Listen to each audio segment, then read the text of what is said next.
Numinipis na rin ba yung buhok nyo o may mga dandruff kayo o nag-hair fall kayo at napapansin nyo talaga na numinipis na yung buhok nyo?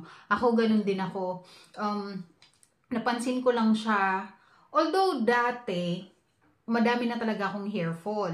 Tapos last year, sinubukan ko magpa-check sa dermatologist para sa scalp ko kasi nga ano siya, may balakubak. Tapos makati siya. Tapos, niresetahan lang ako ng anti-dandruff shampoo. Tapos, ngayon bumabalik pa rin. So, titignan ko kung anong magagawa ko dito sa buhok ko.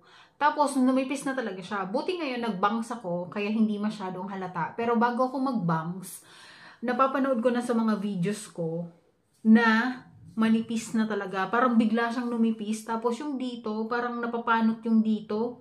Lalo na dito sa area na to. Ayan. Napapanot na yan, as in talagang nauubusan na, tas konti na lang yung tumutubo. Tapos, may mga balakubak dito. Tapos, dito pa sa loob. Yan. Dito sa scalp ko, sobrang daming balakubak niyan. Grabe. Minsan napapansin ko, kapag nagpapalit yung panahon, pag mag-winter na ganon, o kaya patapos na yung winter, papasok yung summer, nagkakaganto yung scalp ko. Tapos, yung strand ng buhok ko, since napabayaan ko siya, as in, tinigilan ko na nga yung pagkukonditioner eh. Baka sakali. Ayan, katulad niyan, hair fall.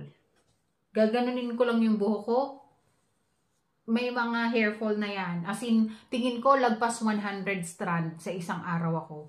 Tapos, yun, as in talagang manipis na. Ayan, yung likod. Para makita.